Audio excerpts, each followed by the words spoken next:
আসসালামু আলাইকুম। চারুলতার গল্পকথনে আপনাদের সবাইকে আন্তরিক স্বাগতম। আজ আমি পাঠ করব বিশ্বকবি রবীন্দ্রনাথ ঠাকুরের কালজয়ী ছোট গল্প পোস্টমাস্টার। মানুষের একাকিত্ব, মমতা, সম্পর্কের সূক্ষ্ম অনুভূতি আর বিচ্ছেদের বেদনাকে অসাধারণভাবে ফুটিয়ে তোলা হয়েছে এই গল্পে। আশা করি আমার কণ্ঠে গল্পটি আপনাদের ভালো লাগবে। তাহলে আর দেরি না করে চলুন শুরু করি রবীন্দ্রনাথ ঠাকুরের পোস্টমাস্টার। প্রথম কাজ আরম্ভ করিয়াই উলাপুর গ্রামে পোস্টমাস্টারকে আসিতে হয়। গ্রামটি অতি সামান্য, নিকটে একটি নীলকুঠি আছে, তাই কুঠির সাহেব অনেক জোগাড় করিয়া এই নূতন পোস্ট অফিস স্থাপন করাইয়াছে। আমাদের পোস্টমাস্টার কলিকাতার ছেলে, জলের মাছকে ডাঙায় তুলিলে যেরকম হয়, এই গণ্ডগ্রামের মধ্যে আসিয়া পোস্টমাস্টারেরও সেই দশা উপস্থিত হইয়াছে। একখানি অন্ধকার আটচালার মধ্যে তাহার আপিস, অদূরে একটি পানাপুকুর এবং তাহার চারিপারে জঙ্গল।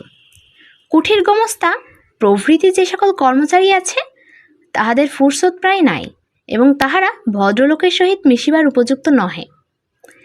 বিশেষত কলিকাতার ছেলে ভালো করিয়া মিশিতে জানে না। অপরিচিত স্থানে গেলে হয় উদ্ধত, নয় অপ্রতিভ হইয়া থাকে। এই কারণে স্থানীয় লোকের সহিত তার মেলামেশা হইয়া ওঠে না। অথচ হাতে কাজ অধিক নাই। কখনো কখনো দুটো একটা কবিতা লিখিতে চেষ্টা করেন, তাহাতে এমন ভাব ব্যক্ত করিয়াছেন যে সমস্ত দিন তরুপল্লবের কম্পন এবং আকাশের মেঘ দেখিয়া জীবন বড় সুখে কাটিয়া যায়। কিন্তু অন্তর্যামী জানেন, যদি আরব্য উপন্যাসের একটি দৈত্য আসিয়া এক রাত্রের মধ্যে এই শাখা পল্লব সমেত সমস্ত গাছগুলো কাটিয়া পাকা রাস্তা বানাইয়া দেয় এবং সারি সারি অট্টালিকা আকাশের মেঘকে দৃষ্টিপথ হইতে রুদ্ধ করিয়া রাখে, তাহা হইলে এই আধমরা ভদ্র সন্তানটি পুনশ্চ নবজীবন লাভ করিতে পারে। পোস্টমাস্টারের বেতন অতি সামান্য, নিজে রাঁধিয়া খাইতে হয় এবং গ্রামের একটি পিতৃমাতৃহীন অনাথা বালিকা তাহার কাজকর্ম করিয়া দেয়। চাইতে চাইতে খাইতে পাই। মেয়েটির নাম রতন, বয়স 12-13, বিবাহের বিশেষ সম্ভাবনা দেখা যায় না। সন্ধ্যার সময় যখন গ্রামের গোয়ালঘর হইতে ধূমকুণ্ডলায়িত হইয়া উঠিত, ঝোপে ঝোপে ঝিল্লি ডাকিত, দূরে গ্রামের নেশাখোর বাউলের দল খোল করতাল বাজাইয়া উচ্চস্বরে গান জুড়িয়া দিত, যখন অন্ধকার দাওয়ায় একলা বসিয়া গাছের কম্পন দেখিলে কবির হৃদয়েও ঈষৎ হৃৎকম্প উপস্থিত হইত, তখন ঘরের কোণে একটি ক্ষীণ শিখা প্রদীপ জ্বালাইয়া পোস্টমাস্টার ডাকিতেন, রতন। রতন দ্বারে বসিয়া এই ডাকের জন্য অপেক্ষা করিয়া থাকিত, কিন্তু এক ডাকেই ঘরে আসিত না। বলিত, কি গো বাবু, কেন ডাকছো? পোস্টমাস্টার, তুই কি করছিস? রতন, এখনই চুলো ধরাতে যেতে হবে হেসেলের। পোস্টমাস্টার, তোর হেসেলের কাজ পরে হবে, এখন একবার তামাকটা সেজে দে তো। অনতিবিলম্বে দুটি গাল ফুলাইয়া কলিকায় ফু দিতে দিতে রতনের প্রবেশ। হাত হইতে কলিকাটা লইয়া পোস্টমাস্টার ফস করিয়া জিজ্ঞাসা করেন, আচ্ছা রতন, তোর মাকে মনে পড়ে? সে অনেক কথা, কতক মনে পড়ে, কতক মনে পড়ে না। মায়ের চেয়ে বাপ তাহাকে বেশি ভালোবাসিত।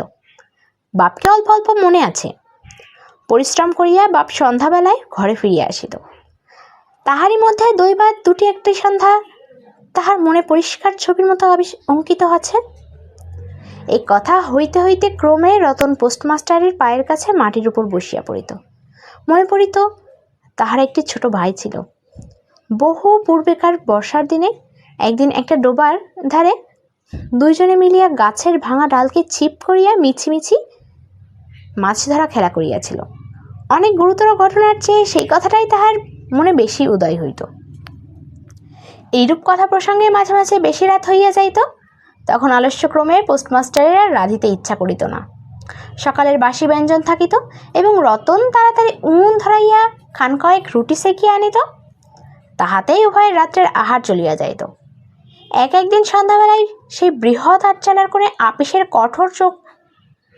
আপিসের কাঠের চৌকির উপর বসিয়া পোস্টমাস্টারও নিজের ঘরের কথা পাড়িয়া ছোট ভাই, মা এবং দিদির কথা, প্রবাসে একলা ঘরে বসিয়া যাহাদের জন্য হৃদয় ব্যথিত হইয়া উঠিত তাহাদের কথা, যে সকল কথা সর্বদাই মনে উদয় হয় অথচ নীলকুঠির গোমস্তাদের কাছে যাহা কোনো মতেই উত্থাপন করা যায় না, সেই কথা একটি অশিক্ষিতা ক্ষুদ্র বালিকাকে বলিয়া যাইতেন, কিছুমাত্র অসঙ্গত মনে হইত না। সে এমন হইল, বালিকা কথোপকথনকালে তাহার ঘরের লোকদিগকে মা, দিদি, দাদা বলিয়া চিরপরিচিতের ন্যায় উল্লেখ করিত, এমনকি তাহার ক্ষুদ্র হৃদয়পটে কাল্পনিক মূর্তিও চিত্রিত করিয়া লইয়াছিল। একদিন বর্ষাকালে মেঘমুক্ত দ্বীপ্রহরে ঈষৎতপ্ত সুকোমল বাতাস দিতেছিল। রৌদ্রে ভিজা ঘাস এবং গাছপালা হইতে এক প্রকার গন্ধ উত্থিত হইতেছিল। মনে হইতেছিল যেন ক্লান্ত ধরনের উষ্ণ নিঃশ্বাস গায়ের উপরে আসিয়া লাগিতেছে, এবং কোথাকার এক নাছরবান্ধা পাখি তাহার একটানা সুরের নালিশ সমস্ত দুপুরবেলা প্রকৃতির দরবারে অত্যন্ত করুণ স্বরে বারবার আবৃত্তি করিতেছিল। পোস্টমাস্টারের হাতে কাজ ছিল না। সেদিনকার বৃষ্টি ধৌত মসৃণ চিক্কণ তরুপল্লবের হিল্লোল এবং পরাভূত বর্ষার ভগ্নাবশিষ্ট রৌদ্রশুভ্র স্তূপাকার মেঘস্তর বাস্তবিকই দেখিবার বিষয় ছিল। পোস্টমাস্টার তাহা দেখিতেছিলেন এবং ভাবিতেছিলেন, এই সময় কাছে একটি কেহ নিতান্ত আপনার লোক থাকিত, হৃদয়ের সহিত একান্ত সংলগ্ন একটি স্নেহপুত্তলী মানব মূর্তি। ক্রমে মনে হইতে লাগিল, সেই পাখি ওই কথাই বারবার বলিতেছে, এবং এই জনহীন তরুচ্ছায়া নিমগ্ন মধ্যাহ্নের পল্লব মর্মরের অর্থ কতকটা ঐরূপ। কেহ বিশ্বাস করে না এবং জানিতেও পায় না, কিন্তু ছোটপল্লীর সামান্য বেতনের পোস্টমাস্টারের মনে গভীর নিস্তব্ধ মধ্যাহ্নে দীর্ঘ ছুটির দিনে এইরূপ একটা ভাবের উদয় হইয়া থাকে। পোস্টমাস্টার একটা দীর্ঘ নিঃশ্বাস ফেলিয়া ডাকিলেন, রতন। রতন তখন পেয়ারাতলায় পা ছাড়াইয়া দিয়া কাঁচা পেয়ারা খাইতেছিল। প্রভুর কণ্ঠস্বর শুনিয়া অবিলম্বে ছুটিয়া আসিল, হাঁপাইতে হাঁপাইতে বলিল, দাদাবাবু ডাকছ? পোস্টমাস্টার বলিলেন, তোকে আমি একটু একটু করে পড়তে শেখাবো বলিয়া সমস্ত দুপুরবেলা তাহাকে লইয়া সরেয়া করিলেন, এবং এইরূপে অল্প দিনেই যুক্ত আর উত্তীর্ণ হইলেন। শ্রাবণ মাসে বর্ষণের আর অন্ত নেই। খাল বিল নানা জলে ভরিয়া উঠিল। অহর্নিশি ভেকের ডাক এবং বৃষ্টির শব্দ। গ্রামের রাস্তায় চলাচল প্রায় এক প্রকার বন্ধ। নৌকায় করিয়া হাটে যাইতে হয়। একদিন প্রাতকাল হইতে খুব বাদলা করিয়াছে। পোস্টমাস্টারের ছাত্রীটি অনেকক্ষণ দ্বারের কাছে অপেক্ষা করিয়া বসিয়াছিল, কিন্তু অন্যদিনের মতো যথাসাধ্য নিয়মিত ডাক শুনিতে না পাইয়া আপনি খুঙ্গি পুঁথি লইয়া ধীরে ধীরে ঘরের মধ্যে প্রবেশ করিল। দেখিল পোস্টমাস্টার তাহার খাটিয়ার উপর শুইয়া আছেন, বিশ্রাম করিতেছেন মনে করিয়া অতি নিঃশব্দে পুনশ্চ ঘর হইতে বাহিরে যাইবার উপক্রম করিল। সহসা শুনিল, রতন। তাড়াতাড়ি ফিরিয়া গিয়া বলিল, দাদাবাবু ঘুমাচ্ছিলে? পোস্টমাস্টার কাতর স্বরে বলিলেন, শরীরটা ভালো বোধ হচ্ছে না, দেখ তোমার কপালে হাত দিয়ে। এই নিতান্ত নিঃসঙ্গ প্রবাসে ঘন বর্ষায় রোগকাতর শরীরে একটুখানি সেবা পাইতে ইচ্ছা করে। তপ্ত ললাটের উপর শাখা পড়া কোমল হস্তের স্পর্শ মনে পড়ে। এই ঘোর প্রবাসে রোগযন্ত্রণায় স্নেহময়ী নারী রূপে জননী ও দিদি পাশে বসিয়া আছেন, এই কথা মনে করিতে ইচ্ছে করে, এবং এই স্থলে প্রবাসীর মনের অভিলাষ ব্যর্থ হইল না। বালিকা রতন আর বালিকা রহিল না। সেই মুহূর্তেই সে জননীর পদ অধিকার করিয়া বসিল। বৈদ্য ডাকিয়া আনিল, যথাসময়ে বটিকা খাওয়াইল, সারা রাত্রি শিওরে জাগিয়া রাহিল, আপনি পথ্য রাধিয়া দিল, এবং শতবার করিয়া জিজ্ঞাসা করিল, হ্যাঁ গো দাদাবাবু, একটুখানি ভালো বোধ হচ্ছে কি? বহুদিন পরে পোস্টমাস্টার ক্ষীণ শরীরে রোগশয্যা ত্যাগ করিয়া উঠিলেন। মন স্থির করিলেন, আর নয়, এখান হইতে কোনো মতে বদলি হইতে হবে। স্থানীয় অস্বাস্থ্যের উল্লেখ করিয়া তৎক্ষণাৎ কলিকাতায় কর্তৃপদের নিকট বদলি হইবার জন্য দরখাস্ত করিলেন। রোগসেবা হইতে নিষ্কৃতি পাইয়া রতন দ্বারের বাহিরে আবার তাহার স্বস্থান অধিকার করিল, কিন্তু পূর্ববৎ আর তাহাকে ডাক পড়ে না। মাঝে মাঝে উকি মারিয়া দেখে পোস্টমাস্টার অত্যন্ত অন্যমনস্কভাবে চৌকিতে বসিয়া অথবা খাটিয়ায় শুইয়া আছেন। রতন যখন আহ্বান প্রত্যাশা করিয়া বসিয়া আছে, তিনি তখন অধীর চিত্তে তাহার দরখাস্তের উত্তর প্রতীক্ষা করিতেছেন। বালিকা দ্বারের বাহিরে বসিয়া সহস্রবার করিয়া তাহার পুরনো পড়া পড়িল, পাছে যেদিন সহসা ডাক পড়বে সেদিন তাহার যুক্ত আর সমস্ত গোলমাল হইয়া যায়, এই তাহার একটা আশঙ্কা ছিল। অবশেষে সপ্তাহখানেক পর একদিন সন্ধ্যাবেলায় ডাক পড়িল। উদ্বেলিত হৃদয়ে রতন গৃহের মধ্যে প্রবেশ করিয়া বলিল, দাদাবাবু, আমাকে ডাকছিলে? পোস্টমাস্টার বললেন, রতন, কালই আমি যাচ্ছি।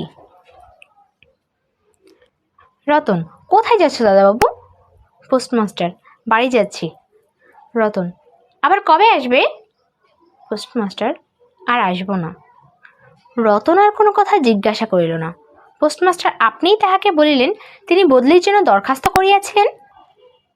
দরখাস্ত মঞ্জুর হইয়াছে, তাই তিনি কাজে জবাব দিয়া বাড়ি যাইতেছেন। অনেকক্ষণ আর কেহ কোনো কথা কহিল না।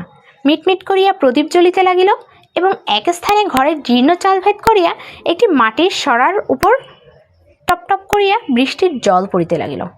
কিছুক্ষণ পরে রতন আস্তে আস্তে উঠিয়া রান্নাঘরে রুটি গড়িতে গেল। অন্যদের মতো তেমন চটপট হইল না। বোধ করি মধ্যে মধ্যে মাথার অনেক ভাবনা উদয় হইয়াছিল। পোস্টমাস্টারের আহার সমাপ্ত হইলে পর বালিকা তাহাকে জিজ্ঞাসা করিল, দাদাবাবু, আমাকে তোমাদের বাড়ি নিয়ে যাবে? পোস্টমাস্টার হাসিয়া কহিলেন, সে কি করে হবে? ব্যাপারটা যে কি কারণে অসম্ভব তাহা বালিকাকে বোঝানো আবশ্যক বোধ করিলেন না। সমস্ত রাত্রি স্বপ্নে এবং জাগরণে বালিকার কানে পোস্টমাস্টারের হাস্যধ্বনির কণ্ঠস্বর বাজিতে লাগিল, সে কি করে হবে। ভোরে উঠিয়া পোস্টমাস্টার দেখিলেন তাহার স্নানের জল ঠিক আছে। কলিকাতার অভ্যাস অনুসারে তিনি তোলা জলে স্নান করিতেন। কখন তিনি যাত্রা করিবেন সে কথা বালিকা কি কারণে জিজ্ঞাসা করিতে পারে নাই। পাছে প্রাতকালে আবশ্যক হয়, এই জন্য রতন তত রাত্রে নদী হইতে তাহার স্নানের জল তুলিয়া আনিয়াছিল। স্নান সমাপন হইলে রতনের ডাক পড়িল।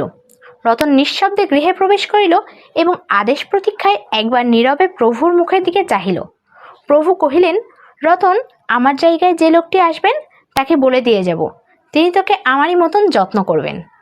আমি যাচ্ছি বলে তোকে কিছু ভাবতে হবে না। এই কথাগুলি যে অত্যন্ত স্নেহগর্ভ এবং দয়াদ্র হৃদয় হইতে উত্থিত সে বিষয়ে কোনো সন্দেহ নেই, কিন্তু নারীর হৃদয় কে বুঝিবে। রতন অনেকদিন প্রভুর অনেক তিরস্কার নীরবে সহ্য করিয়াছে, কিন্তু এই নরম কথা সহিতে পারিল না।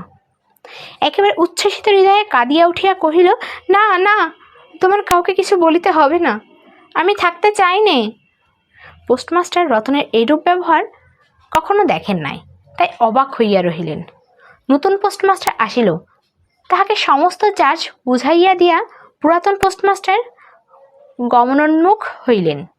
যাইবার সময় রতনকে ডাকিয়া বলিলেন, রতন, তোকে আমি কখনো কিছু দিতে পারিনি, আজ যাবার সময় তোকে কিছু দিয়ে গেলুম, এতে তোর দিন কয়েক চলবে। কিছু পথখরচ বাদে তাহার বেতনের যত টাকা পাইয়াছিলেন পকেট হইতে বাহির করিলেন। তখন রতন ধুলায় পড়িয়া তাহার পা জড়াইয়া ধরিয়া কহিল, দাদাবাবু, তোমার দুটি পায়ে পড়ি, তোমার দুটি পায়ে পড়ি, আমাকে কিছু দিতে হবে না, তোমার দুটি পায়ে পড়ি, আমার জন্য কাউকে কিছু ভাবতে হবে না, বলিয়া এক দৌড়ে সেখান হইতে পালাইয়া গেল। ভূতপূর্ব পোস্টমাস্টার নিঃশ্বাস ফেলিয়া হাতে কার্পেটের ব্যাগ ঝুলাইয়া, কাঁধে ছাতা লইয়া, মুটের মাথায় নীল ও শ্বেত রাখায় চিত্রিত টিনের পোটলা তুলিয়া ধীরে ধীরে নৌকাভিমুখে চলিলেন। যখন নৌকায় উঠিলেন এবং নৌকা ছাড়িয়া দিল, বর্ষা বিস্ফারিত নদী ধরনের উচ্ছ্বলিত অশ্রুরাশির মতো চারিদিকে ছলছল করিতে লাগিল। তখন হৃদয়ের মধ্যে অত্যন্ত একটা বেদনা অনুভব করিতে লাগিলেন। একটি সামান্য গ্রাম্য বালিকার করুণ মুখচ্ছবি যেন এক বিশ্বব্যাপী বৃহৎ অব্যক্ত মর্মব্যথা প্রকাশ করিতে লাগিল। একবার নিতান্ত ইচ্ছা হইল ফিরিয়া যায়, জগতের ক্রোড় বিচ্যুত সেই অনাথিনীকে সঙ্গে করিয়া লইয়া আসি।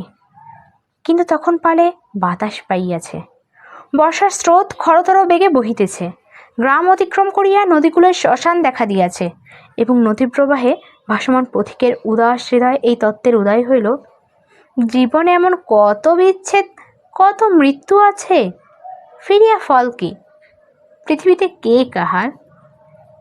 কিন্তু রতনের মনে কোনো তত্ত্বের উদয় হইল না। সে সেই পোস্ট আপিস গৃহের চারিদিকে কেবল অশ্রু জলে ভাসিয়া ঘুরিয়া ঘুরিয়া বেড়াইতেছিল। বোধ করি তাহার মনে ক্ষীণ আশা জাগিতেছিল, দাদাবাবু যদি ফিরিয়া আসে। সেই বন্ধনে পড়িয়া কিছুতেই দূরে যাইতে পারিতেছিল না। হায় বুদ্ধিহীন মানব হৃদয়, ভ্রান্তি কিছুতেই ঘোচে না। যুক্তিশাস্ত্রের বিধান বহু বিলম্বে মাথায় প্রবেশ করিল।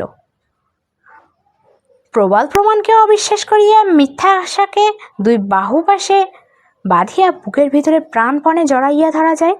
অবশেষে একদিন সমস্ত নারী কাটিয়া হৃদয়ের রক্ত শুষিয়া সে পলায়ন করে। তখন চেতনা হয় এবং দ্বিতীয় ভ্রান্তি পাশে পড়িবার জন্য চিত্ত ব্যাকুল হইয়া ওঠে।